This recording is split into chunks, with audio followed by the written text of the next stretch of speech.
Hello, আসসালামু আলাইকুম। আজকে আমার মায়ের হাতের পচা মাছের ঝুরি খাবো।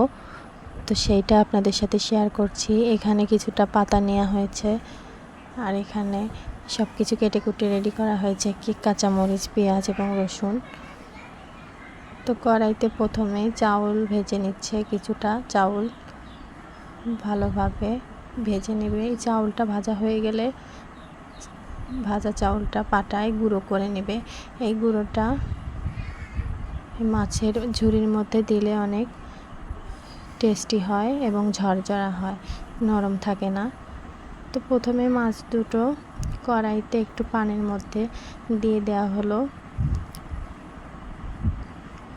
তারপরে একে একে কেটে রাখা রসুন ছেঁচা, তারপরে পেঁয়াজ কুচি, কাঁচামরিচ, একটু হলুদের গুঁড়ো, আর আদা রসুন বাটা, জিরা বাটা, মানে একে একে সব ধরনের মশলা এখানে অ্যাড করা হচ্ছে। জিরার গুঁড়া একেবারে সব কিছু দিয়ে দিচ্ছে। তো এখন মাছ দুটো এপিট ওপিট করে উল্টিয়ে নিবে, যেন ভালোভাবে সিদ্ধটা হয় মাছ দুটো আর কি। আর এইদিকে মশলাগুলো, কাঁচামরিচগুলো কষানো হয়ে যাবে। তারপরে দিয়ে দিচ্ছে দু একটা আমার মশলা এবং একটা তেজপাতা। এরপরে দিয়ে দেওয়া হলো ওই পাতাগুলো। আসলে এই পাতাটার আমি নাম জানি না, কি যেন পাতা বলেছিল, ভুলে গেছি। তো এই পাতাটা মাছের মধ্যে দিলে গন্ধ থাকে না, মানে পচা একটা মাছের যে গন্ধ, সেই গন্ধটা থাকে না, খুবই টেস্টি হয়। মানে পাতাটার খুব সুন্দর একটা গন্ধ আছে।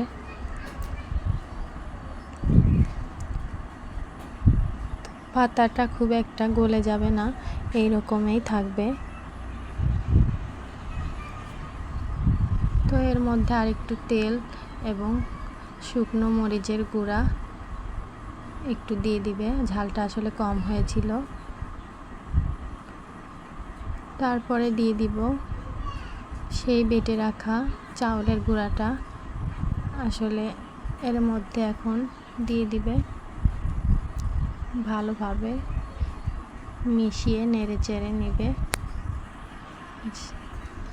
গুঁড়াটা দিলে কি হয়, মানে মাছ ঝুরিটা নরম ছিল, সেই নরম ভাবটা থাকবে না, শক্ত শক্ত ঝরঝরা হবে, খেতেও খুবই ভালো লাগবে।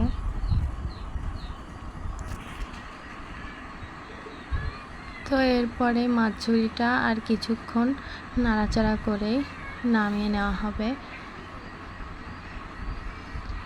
তো আমাদের মতন এরকম পচা মাছের ঝুরি কে কে খান বা খেয়েছেন অবশ্যই জানাবেন। আল্লাহ হাফেজ।